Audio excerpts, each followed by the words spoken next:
Hai, malam semuanya. Baik lagi bareng kita di online konten podcast Horor TNC, di mana tempatnya cerita serem, misteri, dan juga bikin merinding. Nah, konten kali ini super spesial karena ini adalah konten baru dari TNC yang beda banget dari biasanya dan juga pastinya nggak kalah seru. Nah, malam ini aku nggak sendirian, aku udah sama teman aku, Firnas. Halo Firnas. Halo. Nah, dia ini bakal bawain cerita-cerita serem yang kejadiannya itu di dunia nyata dan katanya terjadi di salah satu gedung kampus. Waduh, serem banget gak sih? Nah, daripada kelamaan, mending kita langsung ke Firnas untuk buat ceritanya. Silakan Firnas. Oke, terima kasih ya Mutia. Sebelumnya tadi aku udah dikenalin ya sedikit, nama aku Firnas ya. Jadi aku mau menceritakan nih sebuah kisah nyata ya, jatuhnya kisah nyata nggak sih? Iya, Ya betul kan? banget. Jadi kisah nyata yang udah dialamin sama teman kita juga, teman kita berdua juga. Jadi sebenarnya ini cerita aslinya dari, cuman di sini untuk karena kita menjaga privasinya dia, kita ganti saja namanya menjadi Anton. Kita jadi sebut saja Anton ya. Baik, malam itu ceritanya si Anton ini dia duduk sendirian di lantai 2, di lantai 2 di gedung B. Di lantai 2 di gedung B ini dia sambil nonton layar nih, nonton layar laptop yang sebenarnya belum terisi penuh ya. Bisa dibilang seperti itu. Seharusnya dia itu belajar. Nah, tapi pikirannya dia ini lagi penuh banget, lagi bener-bener chaos, bener-bener berantakan. Soalnya kebetulan dia baru diputusin sama ceweknya. Waduh. Jadi ya kayak lagi banyak pikiran banget lah nih si Anton ini. Nah, dia nih nggak pengen pulang sebenarnya. Tapi karena perpustakaan udah tutup nih dari jam 7. Karena kan jam operasional cuma sampai jam 7 malam kan kalau perpus FK itu. Jadi dia cari tempat lain yang kira-kira sepi, ternyata dia nemu di gedung. Karena dia pikir tempat ini ibaratnya cukup sepi dan nyaman lah kalau misalkan dia mau memikirkan sesuatu gitu loh. Sedangkan dia kan mungkin ada tugas yang pengen digarap gitu kan, ada yang pengen digarap, tapi pikirannya lagi penuh juga, lagi mikirin si ceweknya juga gitu, karena dia belum putus ceritanya. Nah, tapi dia ngerasa janggal karena sejak kapan rasanya terlalu sepi. Karena biasanya itu sepinya itu ibaratnya gas terlalu sepi banget lah. Ini bener-bener gak ada orang. Bener-bener gak ada orang. Itu paling ya cuma satpam doang lah di situ. Satu gedung kan satu satpam kan, dan satpamnya suka rolling gitu kan. Nah, paling ya cuma itu doang, dan dia ngerasa dia bener-bener sendiri di situ. Bener-bener sendiri. Dia duduk di depan ruangan kelas yang cukup gede ya, cukup besar, tapi diapit oleh 2 kelas yang lain dari kiri dan kanan juga. Nah, biasanya kalau sendirian tuh dia hanya merasa hening, tapi dia tuh di malam itu tuh dia ngerasa dia tuh kayak jatuhnya gimana ya, bisa dibilang merinding lah. Bisa dibilang merinding dia. Nah, ya dia tuh mulai ngerasa ada yang memperhatikan dia. Ada yang ngeliatin. Dari mana tuh ngeliatinnya? Bukan dari belakang, bukan dari samping, tapi dari depan.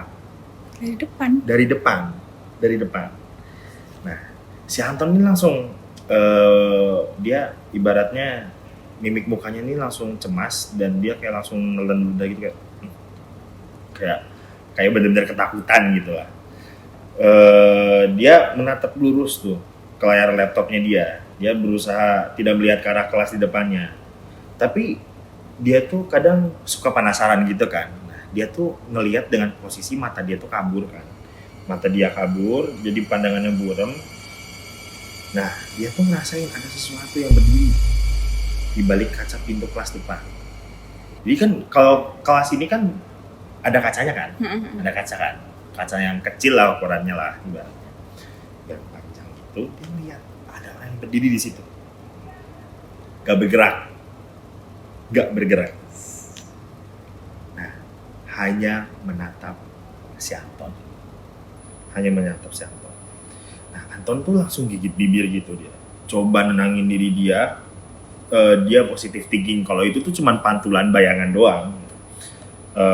Atau pikiran dia yang sekiranya udah terlalu capek mungkin ya, karena dia kan chaos banget tuh kan, yang tadi udah aku ceritain sebelumnya kalau dia udah tugasnya banyak, baru putus sama ceweknya pula gitu kan, jadi pikirannya penuh banget mungkin karena Halu gitu ya kalian. jatuhnya itu benar kayak halu. Nah, tapi dia mendengar suara, ada suara air. Nah, dia tuh langsung menggerengit gitu kan. Nah, sejak kapan gitu loh? Suara air logikanya sumbernya dari toilet. Karena wastafel yang cuman wastafel doang tuh nggak ada di gedung ini. Pasti nyatu sama toilet. Di dalam toilet tuh ada wastafel gitu. Dia pikir kayak, kan kalau wastafel doang kan nggak mungkin ya. Kalau wastafel doang kan adanya di bawah, nggak mungkin suaranya sampai ke bawah ke kantin itu enggak. Dia ngerasa kayak ini suaranya sumbernya dari kiri, dari toilet yang kiri. Kan toilet ada yang kanan dan yang kiri. Tapi dia lebih condong ke kiri nih. Ini kiri nih suaranya. Sejak kapan gitu loh ada orang di sana? Dari tadi si Anthony yakin kalau dia ini sendirian. Tapi dia tuh ngabaikan. Dia pikir bahwa satpam di lantai 1 pasti tahu dong kalau misalkan ada orang. Karena satpam kan suka rolling kan, yang tadi udah aku bilang. Nah, namun semakin lama ini semakin dengar si Anthony. Semakin dengar. Akhirnya nggak berhenti. Ngocor terus, suaranya tuh nggak berhenti. 5 menit, 10 menit, masih terus ngalir. Nah, perasaan dia tuh langsung gak nyaman kan. Beneran merinding banget. Kalau bisa dikata orang, ya bulu kuduknya tuh berdiri semua gitu loh, kayak supaya merinding gitu kan. Nah, dia noleh dikit-dikit lah ke kanan. Lorongnya itu kebetulan gelap. Lorong yang di toilet satunya kan, toiletnya yang udah tadi aku bilang itu ada di depan lorongnya itu memang gelap, yang terang cuma di tengahnya doang. Tapi lampu lorongnya tiba-tiba nyala.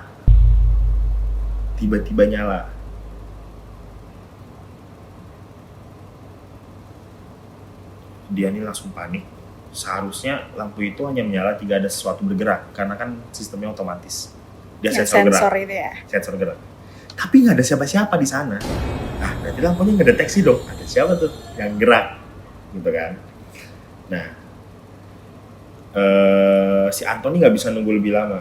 Dia bener-bener langsung kemas-kemas dia barang yang dia keluarin waktu dia lagi mau belajar sama ngegarap tugas. Dia masukin lagi. Dia bener-bener prepare siap-siap mau pulang. Nah, dia nih nggak boleh lari. Kalau dia lari nih, dia ngerasa kayak, waduh, kalau saya lari nih, pasti dia ngejar saya gitu. Nah di situ, jadi si Anthony dia jalan pelan-pelan. Nah, dia turun ke lantai 1 buat ke lobby. Nah, sudah sampai di lobby biasanya kan ada satpam yang stay. Harusnya satpam jaga di meja lobbynya, tapi itu meja kosong, Nggak ada satpamnya. nggak ada. Dia langsung kayak, kemana satpamnya gitu. Dia langsung bilang begitu kan.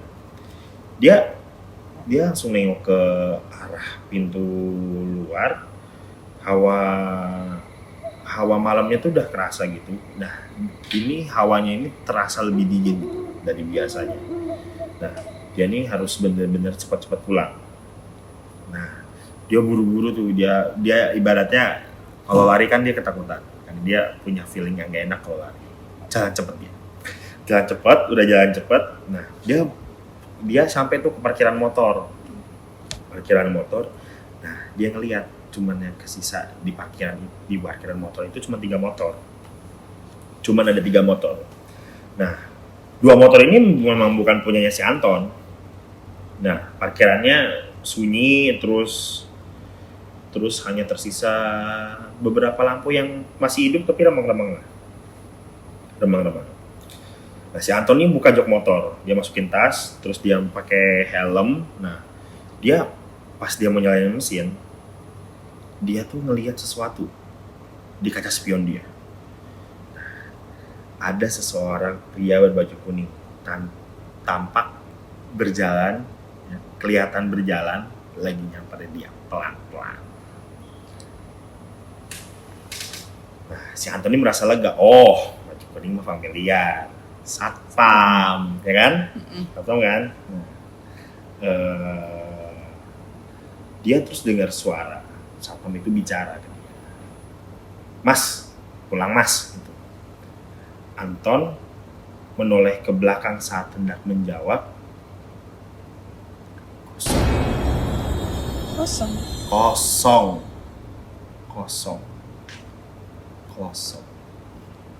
Beneran kosong. Gak ada siapapun di sana, gak ada. Nah, langsung dia tuh deg-degan gitu kan, jantungnya. Tapi tadi dia aja di kaca spion ini jelas ada satpam, ada gitu loh. Dia ngerasa kayak oh itu satpam gitu loh. Pas satpamnya mulai bersuara nanya gitu loh, dia mau jawab, tahu-tahu pas tengok belakang, bleng, kosong.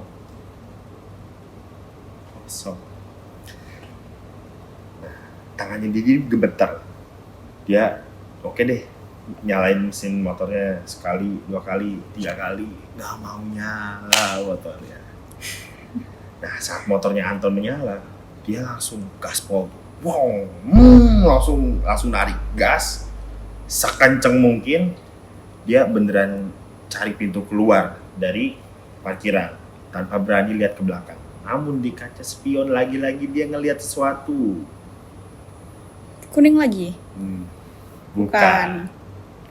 Itu dia ngelihat sesuatu. Itu mah kalau bisa dikata sama kata-kata gaul sekarang mungkin kayak jantungnya mau copot. Nah, di bawah lampu parkiran yang remang-remang itu yang nyala tadi tapi remang-remang, yang baju kuning tadi yang hilang itu masih berdiri di sana. Dan senyumnya makin lebar.